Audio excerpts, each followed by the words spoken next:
Ahead of the all-important title decider in Abu Dhabi, we asked our writers to share their predictions on what might unfold at the Yas Marina circuit.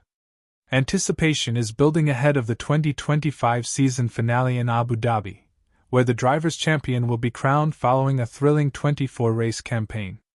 But will it be Lando Norris, Max Verstappen or Oscar Piastri who leaves the Yas Marina circuit with the title?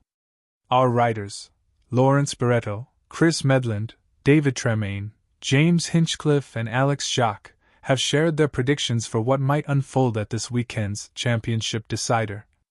Lawrence Barreto, F1 correspondent and presenter for the first time in 15 years, the championship is going to the wire with 3 still in contention, and in my view it is exactly what this year's sensational Formula One campaign deserves.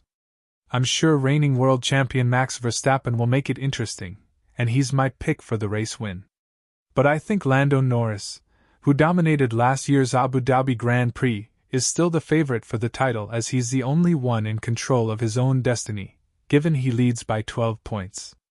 And while he's had a difficult 2 races leading up to this weekend, I think he'll find a way to get over the line for a maiden title. Whatever happens for Verstappen, this has been his best season ever in my eyes. He should have been out of the fight ages ago. He was 104 points behind after Zandvoort, after Red Bull's mid-season slump, but he's found a way to hang in there. Oscar Piastri is the outsider, which is remarkable given he led by 34 points after the Dutch Grand Prix. His bounce back to form in Qatar means he definitely can't be counted out, but I feel like he's got just a bit too much to do to snatch the lead back when it counts. Chris Medland, special contributor. I'm still not quite sure how we've ended up here, with a 3-way fight at the final round. It looked like an all-McLaren championship battle was possible until the end of the season, but what Max Verstappen and Red Bull have managed to achieve is pretty remarkable. Still, for all of the focus on McLaren's errors in Qatar, or the disqualification in Las Vegas, the main factor I'm taking away from both races is that the car is still extremely quick, and this championship would actually be over right now but for the skid block issues 10 days ago. The way Verstappen and Red Bull have closed in will really put the pressure on McLaren this weekend, and if given even half a chance to snatch the championship, you know Verstappen will take it. But McLaren don't need to do anything special with their car to give Lando Norris and Oscar Piastri everything they need to win the title. Last year there was a different type of pressure relating to the team's championship, but Norris was faultless all weekend and given a top 3 finish is all that he needs. I can see a repeat where Norris puts his car on pole and gets the job done. David Tremaine, Hall of Fame F1 journalist after McLaren's strategic snafu in Qatar, F1 gets, for the first time since 2010, a 3-horse showdown in Abu Dhabi on Sunday. Even though Lando Norris' 24-point pre-Qatar lead has been slashed to just 12 over Max Verstappen, with Oscar Piastri another 4 further back, the odds still favor the Englishman.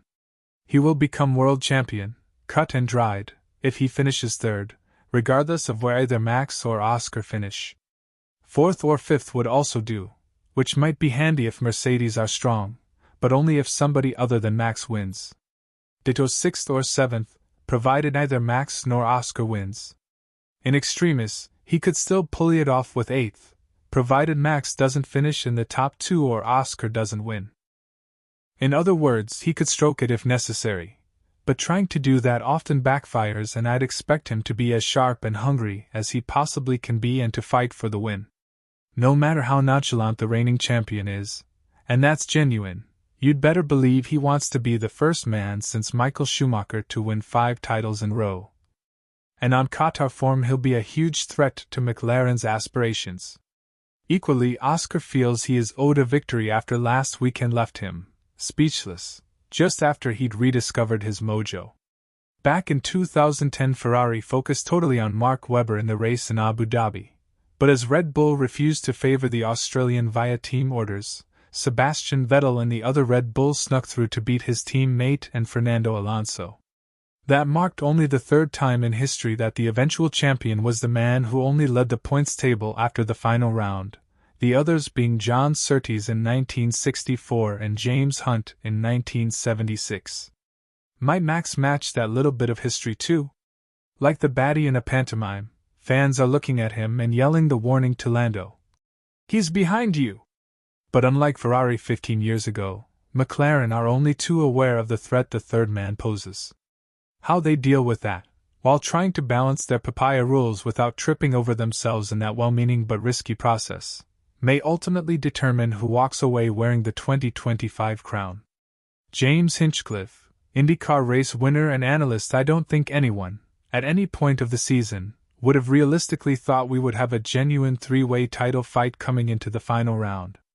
I also don't think anyone saw a scenario where McLaren, a team that locked up the team's title with 6 races to go, would not be 1-2 in the drivers' battle coming into Abu Dhabi.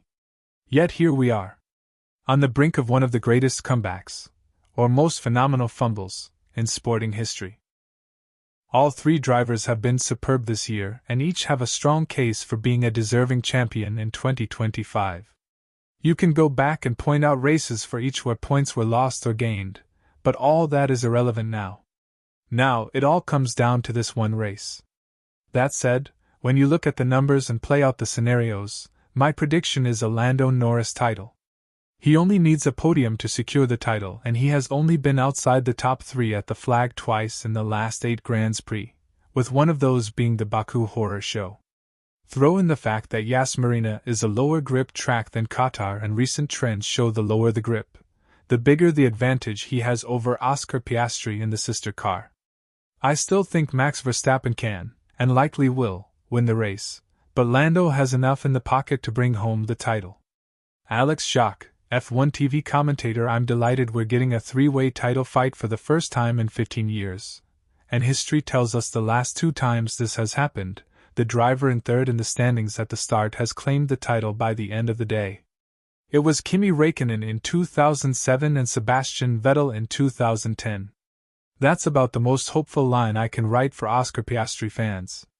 In Formula One's ultra-reliable age, the Australian driver realistically needs contact between his other 2 title rivals to have a chance. Not impossible, but unlikely given Lando Norris doesn't need to win.